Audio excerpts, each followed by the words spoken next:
overcoming PMDD and my journey to recovery through understanding why it happens in the first place. See the new girl vibe, she in her stride, she goes side to side, she goes tap, tap, tap, tap. Hey guys, it's your girl Miss Annie J. Welcome back to part 2 of this mini series. I am going to be breaking down the link that I had made in regards to my childhood, the things that I experienced, and how that mirror images the symptoms that I experienced during PMDD. And gaining this level of understanding has given me an idea of how to deal with this condition moving forward. And I am going to share with you my findings in case you are someone who deals with PMDD and you find these useful. Let's get into it. In part 1, you guys heard me explain and give in detail the type of childhood I endured because I needed to put this into context.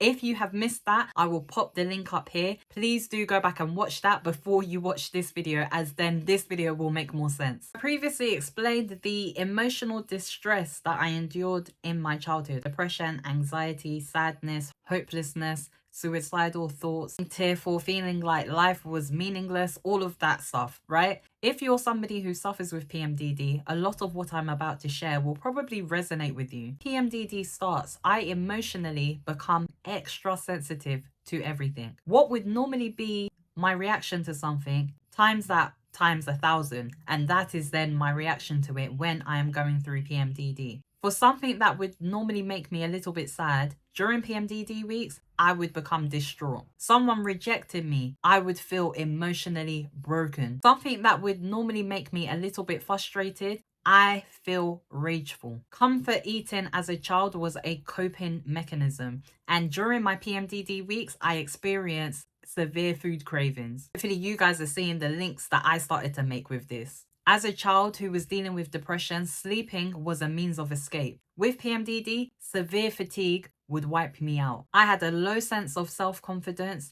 I felt ugly as a child. PMDD, body dysmorphia. For the 2 weeks, I would feel ugly as heck. The depression that I experienced as a child due to kids taunting me and making fun of me, of my cleft lip and palate. I just don't remember having a happy childhood. And most of what I remember from my childhood was traumatic. When PMDD related depression hits me, my mind automatically takes me back to all the traumatic events that I suffered as a child. And that just increases the level of depression I'm feeling during the PMDD weeks. Any existing problems that I may have been dealing with during my PMDD, I tend to over-catastrophize them, blow them up, and make them seem worse than they actually are. As a child, I was always anxious and felt on edge. I was afraid to go outside for fear of what people would say about me. And then I would also be thinking about our circumstances when I was a child. We were getting eviction letters and bailiffs were turning at our door. But anxiety became a normal part of my life. And during PMDD, anxiety was a really big feature. Anything that would just go even the slightest bit wrong during my PMDD weeks would make my anxiety so exacerbated that I would feel like I was going to go into panic attack mode. And there have been occasions in the past where I have gotten to that level. I just became a master at internalizing things. And that is exactly what I used to do as a child. I would internalize everything that I was dealing with and just feel like I was by myself in it. So connecting the PMDD to the trauma that I experienced as a child has played a monumental role in my journey to recovery. Number 1, I realized that my brain became so adapted to feeling these overwhelming emotions from my childhood that with the PMDD, my brain became unhealthily and excessively trained in the state of fight or flight. My hormones fluctuate and my brain acts in a state of confusion with fight or flight, i.e., its reactions, i.e. the symptoms that I experience. There are these hormonal changes and all it knows to do is react quickly and intensely. My fighting symptoms are the disproportionate anger, rage, overeating, food cravings, strained relationships, tension, insomnia. And my flight symptoms, anxiety, severe fatigue, hopelessness, extreme sadness, tearfulness, increased sensitivity to rejection, feeling overwhelmed, hypersomnia, forgetfulness, difficulty concentrating, and suicidal thoughts. It felt like my brain was trying to fight and protect me at the same time. I thought, what if I retrained my brain? And I had an opportunity to do this briefly back in 2020 through cognitive behavioral therapy. This was the trigger for me to really start dealing with this condition thoroughly. CBT gave me insight into how retraining my brain could help me manage the condition. I needed to heal the inner child within that had grown with me and for whose behaviors my brain had now become accustomed to and was still deploying these behaviors every month as soon as there was a change in my body, i.e. the change in my hormones.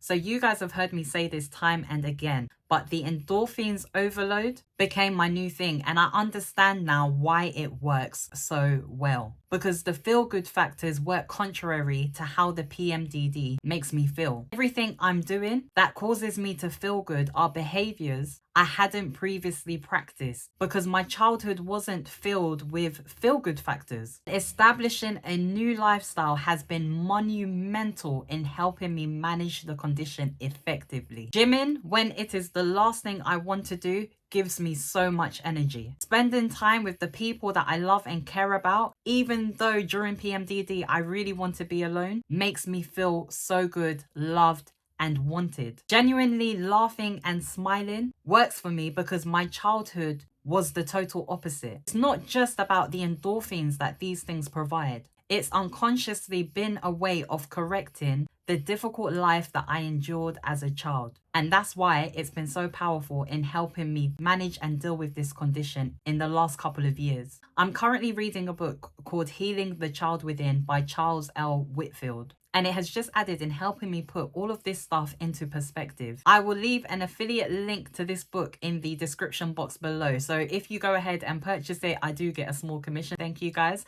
But if this is something that is resonating with you, then you definitely need to read this book. Personally, in my opinion, I believe the way into real healing is to deal with the trauma from our childhood. In my experience of dealing with the condition, looking at my childhood and looking at my life with PMDD. I know it's a lot to digest, but speaking it out loud puts it all into perspective. I just need a medical professional to catch wind of what I am saying, and I feel like it will help so many women who deal with the condition. If, like me, you dealt with trauma in your past and feel like it could be the root cause of your PMDD like it is for me, then it's time to regain yourself, retrain your brain, and invest more in overcoming the trauma. I would recommend mapping out your life and see if you find correlations from your trauma with how you experience PMDD. Secondly, it would be beneficial to speak to someone. So whether that's a counselor, whether that's going through cognitive behavioral therapy like I did,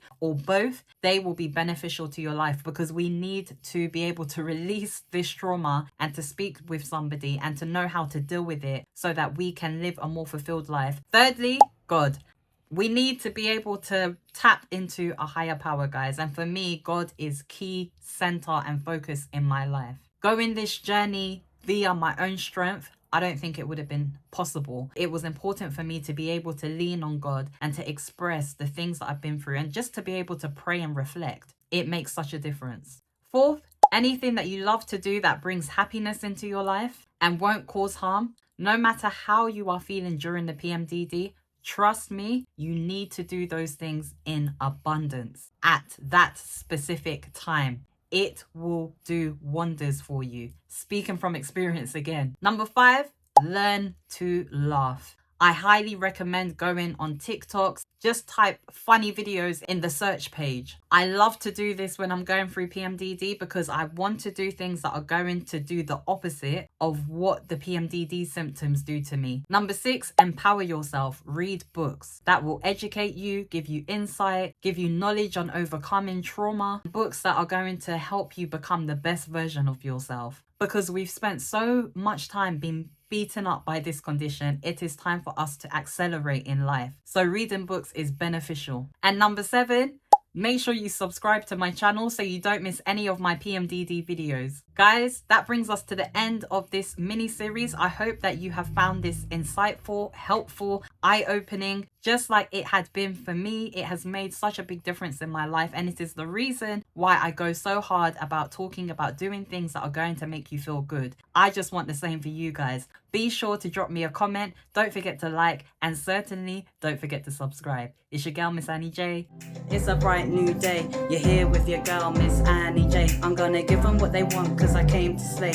And nothing's ever gonna take my joy away. I'm about that life.